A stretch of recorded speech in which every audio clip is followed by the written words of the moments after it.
Welcome back, listener viewers, to Ikenfell. Some stuff just happened.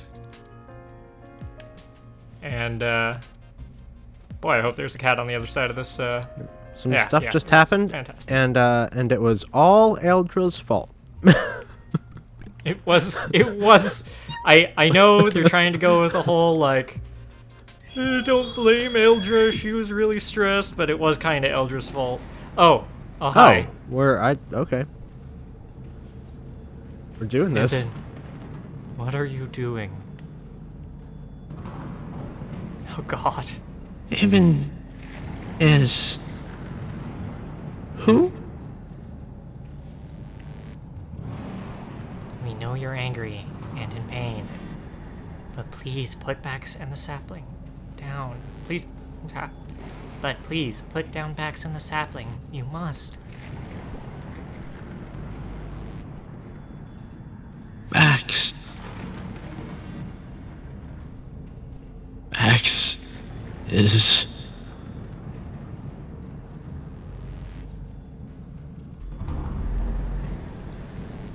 Bax is gone!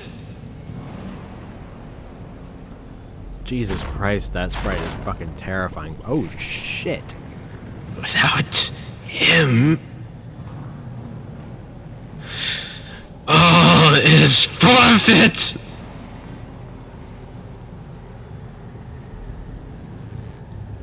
We are leaving.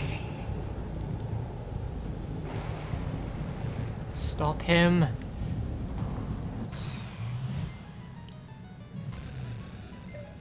Quick, someone Okay. punch the grief-stricken man. Well, it's no longer Bubbles, at least. I'm terrified. There's no way it's that simple. There's no way. Oxley, big question. Yeah, no, it's definitely not. It's gonna be like the Cauldron, where it's like, you know, you start with one thing and then something big happens. Oh, I don't trust this. It'd be funny if it really is that easy and Marit was actually right the whole time. And Eldra's like, no, Rook is right. And it's like, no, he really was, just... he really wasn't that bad. You all were just incredibly weak.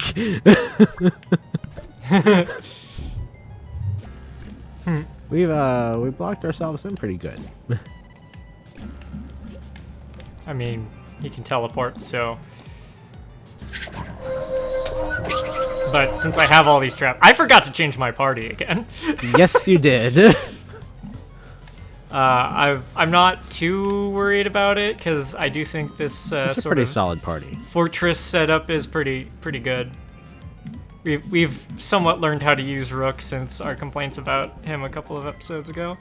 Yeah, we have, haven't we? I say, even though he can't actually do anything this turn, let's just,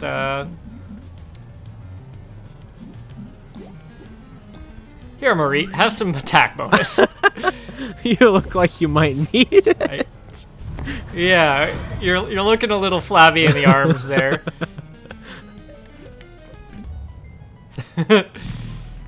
Oh, here we go.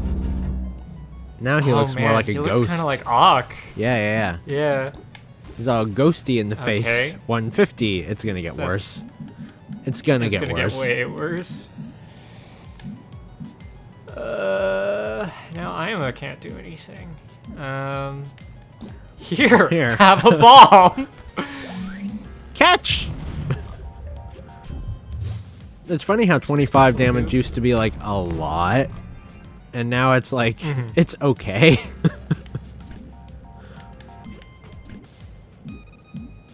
The big bomb is...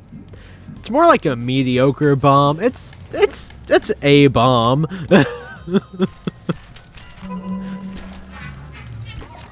Yes, Ibn's greatest weakness. Bees! I don't know how to defend against that. Yeah, maybe it's the point of impact. Maybe. Here, have a rook to. Here, ghost friend, Yeah. have a ghost friend.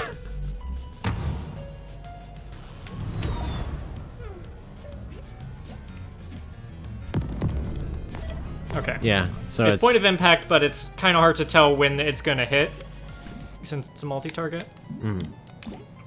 I can just have rook back here doing like B artillery.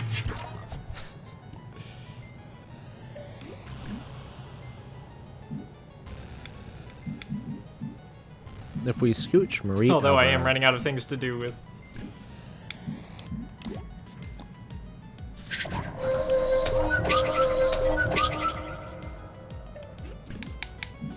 Yeah, I'm not really taking any chances. I'm keeping fortress formation up.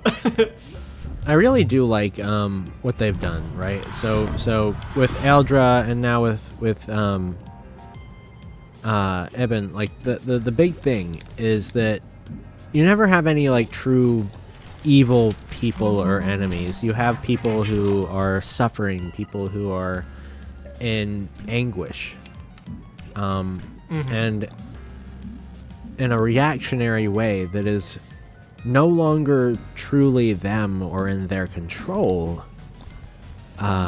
They lash out, and I really oh, and now we're backwards. Yep. Oxley special 2.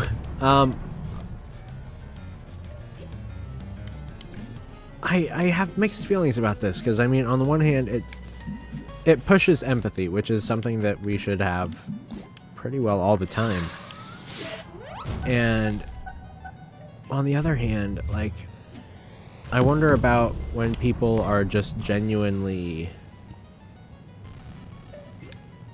when it's beyond that hurt and more just what they do at this point.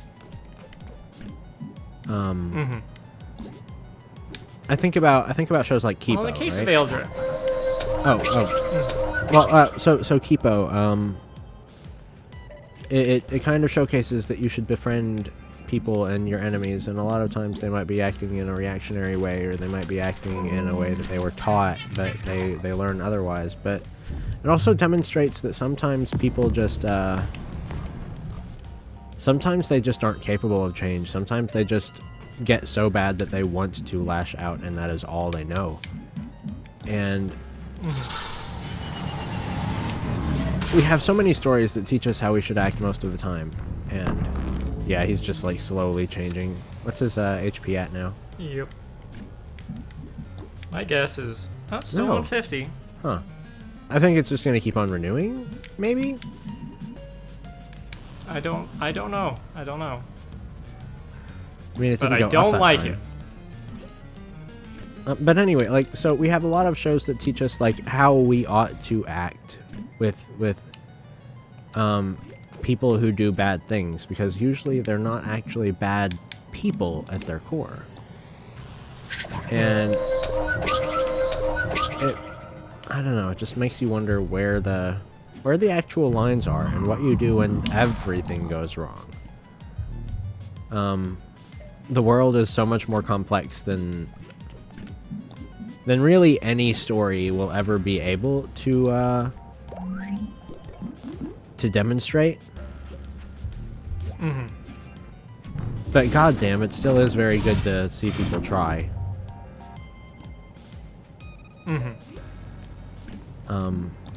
Having something to do. so in the most case cases, of- it's better than not knowing at all. Yeah. In the case of Eldra, I mean, like, stress is no joke, and like No. her whole arc really feels like it's about like how chronic stress can just destroy you as a person. And I mean, it's good old 2014, the time of knives. To the audience, a time that probably the worst year in both Fable and I's life. It's 2014. It's Still worst for you. You know, Huh. I have been worse, but it gets harder to tell. It's weird because I feel like I'd probably handle a lot of things better now, but like it definitely hit me freaking hard. It's like my default worst, if that makes any sense. yeah. Like I said, I have been in like worse places emotionally since then, but like as far as the amount and like way it hit me, like usually there's a balance of good stuff in year and bad stuff in year. And 2014 was like all bad except your spouse. Yeah, we met literally your spouse and that was about it. Yeah, that was. How much HP does this version? How long has he been at 1 HP? I'm suddenly concerned. Okay. I think he just was at it for a while, or like at it for like the moment. That turn, yeah.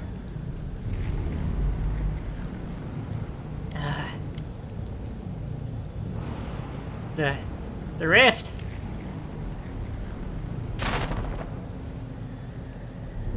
I see dead people.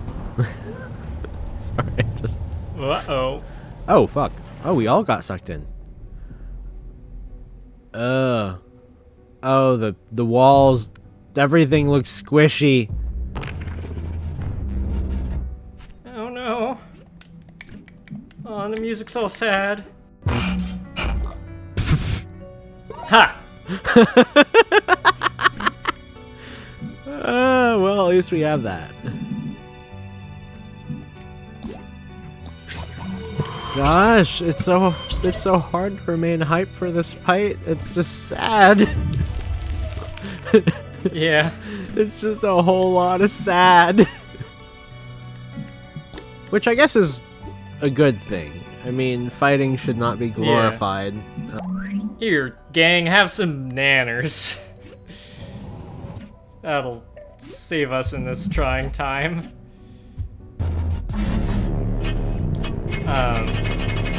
So I am reminded of Final Fantasy VII Crisis Core, which is a prequel to the much beloved Final Fantasy VII, about Zack, who I don't want to like get into too much because of the whole Final Fantasy VII remake. People are like experiencing that story for the first time, but Zack is essentially the person Cloud wishes he was. Zack is a character who, if you've played Final Fantasy VII, he is like super dead before the events of the game. So in starting Crisis Core, you know Zack's dead. Like that's an inevitability. But it still makes his final moments hit, and part of it is with the music. Because in the final fight, you're not even fighting a boss, you're fighting a bunch of no-name soldiers. There's just so many of them. And it's one of those that, like, back in the day, people would, like, do runs of, like, how many you can take down before you inevitably get knocked out. And this really sad theme is playing throughout the whole experience. It's cool. Jet plane! Zoom! Okay. How much HP does... I don't think it's like... It's just straight up not Eben anymore. At least not right now. Yeah. How much... I feel the need to say it instead of he at this point. I'm wondering how much HP that it has now. Yeah. Okay, so it's 300 again. Yeah. That'll be the second time that it's had 300, right? I believe so. I'm gonna try and clear the board here. Yeah. Like, I want everything to end up okay, and I can't really get a vibe on if it's gonna go for bittersweet or everything will be alright. feel like it's gonna go bittersweet, like, right? Because it made it seem like, I mean, Bax is gone, unless he's somehow not. Yeah, But I I think kind of that- hope he's not. I'm not gonna lie. I feel like it might. Normally I like the melancholy, but I'm like, I want Vax back. The thing is, I feel like if we have Bax back, it kind of undermines everything, you know? I mean, happy endings tend to undermine everything. You're a writer too, don't... You know how this goes, but sometimes you just want to feel good at the end of a story, you know? Well, yeah. But this story has made us feel good in a lot of other ways. True. Morals are always stronger with tragedies than they are with happy endings. Whew. This is gonna be a long fight, I can tell. Yeah. Well, I mean, it's already been a long fight. Like, we just don't know how much Yeah. HP he/it truly has. Yeah. It's like, is it over yet? No. God, it's still not over.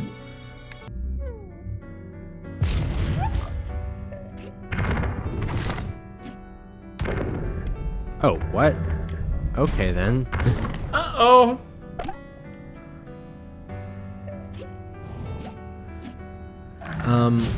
Gonna have to play without Marie for a little bit. Just a little while. Just a little while until we can get over there. Eventually, maybe. So a lot of times happy endings tend to subvert otherwise good stories because they ruin the entire moral of the story. And more importantly, they take away the audience's ability to kind of figure out what they should do. So like the most recent Disney movie that I watched was The Hunchback of Notre Dame, right? And in the original, they die. Pretty obvious, right? Whereas in the Disney version, you know, okay, they all live. He saves the day. And it's a feel-good thing, but in reality, it actually defeats the whole purpose, right? Because the struggle that we're viewing is very social. It's with the church and the state and the people. And by letting the hero win, right?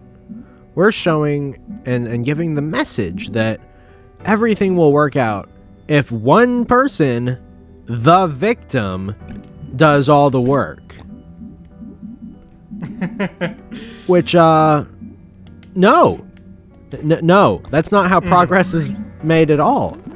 Society has to rally behind the person being victimized and has to lend aid. Otherwise, shit goes bad. But by Disney letting him win, we've subverted that entire point. And so it's like, well, there used to be a message here, and now there just isn't. The thing about tragedy is that there is always a very strong moral. Wow. He's really trying to stop Marit from Yeah. getting revived. He does not like our glass cannon. Uh-oh. Frick. Well, Okay, frick. I didn't like... Oh my... My goodness. Huh. I don't know what to do in this situation. This is the worst.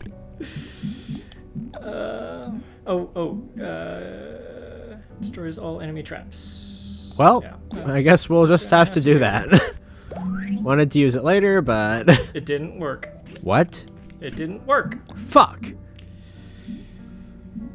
I guess this isn't trap. Well, we've just been going literally our entire time in this game, operating on the assumption that that does work like a trap, but I guess we were wrong the whole time. I guess we were. Does that mean it's a status effect? Yes, Okay. it is. Okay. This is actually kind of interesting. Like, I don't know if it, like... Why are you know what? She's already down. It doesn't Yeah. even fucking matter. You go ahead. You just concentrate all firepower on Marit. Maybe we can Hey, give a hey. Go over have there. Look. Go have a Gilda to punch. Ah, Okay. I'm just Come too on. far away. Damn it. Okay, so... Okay. Well, once we just need to keep. Oh my god! Fuck you! Fuck you! Okay. This is kind of an interesting mechanic, though, and I like it a lot, actually. That It's is terrifying. I mean, like it knows my strategy of Marit does all the damage. If I yank out Marit, I got nothing on him. I can tank as long as I want, but it's only gonna last so long. Now I can move Rook at the same time, because he's no longer stuck in ink. Oh no, Gilda! Oh no! Don't attack Gilda! Predictable. Yeah. That's yeah. But I've got a speed boost now. Nerds. Okay, I need to delay his turn. Can you just not? Give me a minute. Okay. Finally. Oh my god. Okay. No fucking around. Get all your HP back. You get the good shit this time, Marie. Oh no. Gilda. Oh god, don't Don't hurt attack Gilda. That is such a terrifying Uh. attack. Well, at least everyone's all together again. Don't fucking jinx it. Oh no, I forgot about Gilda. God. Oh, Oh, no, they killed Gilda. What are we gonna do? How much HP does it have left? Jesus A Christ. lot. We haven't been doing any damage to it. Okay, it's like halfway down. Okay. Please just die. Of course I oops it. I'm not used to doing damage. Marit's been dead for 7 years.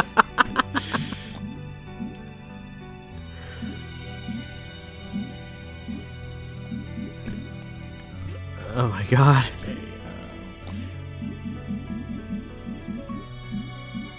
I am having such a hard time keeping up morale with this music. I know we've talked about it already, Yeah. but like, it's just sad music. Have you played Undertale? Yes, I have. It's a really good game. Yeah. I am reminded of Sans and how his role in the story as well as the game is the same. He is there to get you to stop playing, one way or another. Yeah. And I thought that was some brilliant game design done in a way that like only games can. It was really cool. I will say this when it comes to Undertale, like I've only played the pacifist route. I mean, legit. I do not I- have the heart to like go through and Well, here's the thing I respect from Sans specifically in the genocide route. Oh my god. please. You know no. how I just mentioned that, Wait! It's funny because it looked like he just poked her. You know? Like poke. Shoved a spike up her ass and...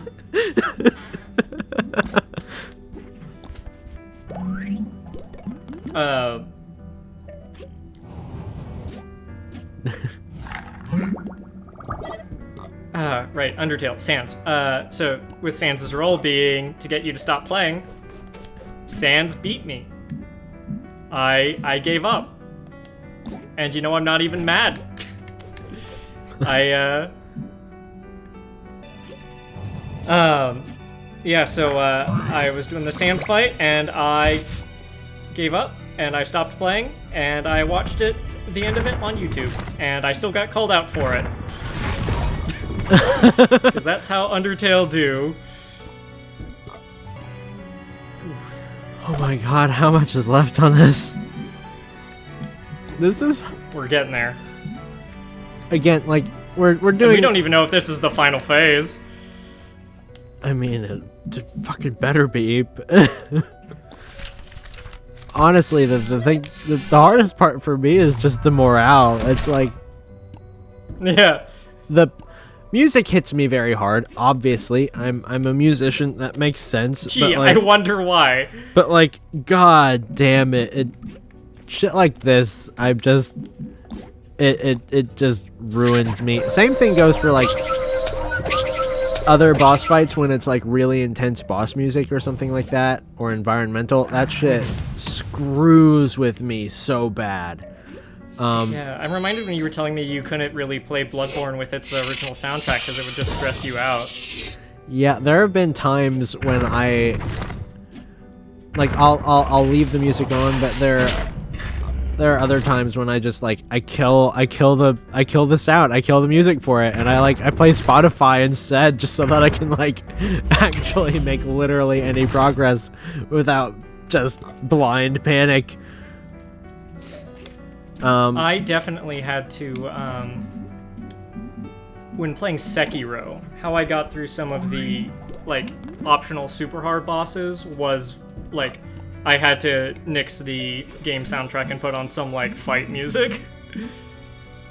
I have played, like, the beginning of Sekiro, and it was, like, it really, really, really intrigued me, and I think I have more of a knack for it than, like, Bloodborne or the Souls games, like, from the get-go. Mm-hmm. So I do want to play it eventually. It is kind of... Yeah. It is very good. It is kind of funny because playing Bloodborne or Dark Souls will actively train you wrong for Sekiro. Yeah. And I found that kind of interesting.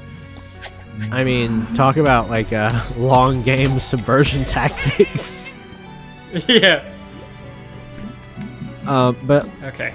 I don't know. I'm okay with. Oh, I oopsed it. Really? I needed that. Sorry. Oh, jeez. We've been going. This fight has been like the only thing we've done this episode. It's almost been an hour. Seriously, I haven't been looking at the clock. It's just felt like a long time, but Yeah. I haven't looked. All I right. think this is it. If we can.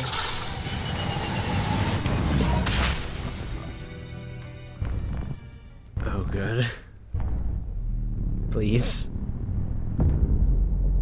Please. Motherfucker! Man, He's crying. it's even blood. worse now. Ah. It's even worse. How did it get worse? I want to give up. I just want to leave him alone. That's the end of this episode. We'll see you in the next one. Blades. Thanks for watching. Don't forget to like, subscribe, comment, you know, that stuff. You can find other ways to support Kyle in the link below, but don't forget to check out my stuff at Rhetorical Answers.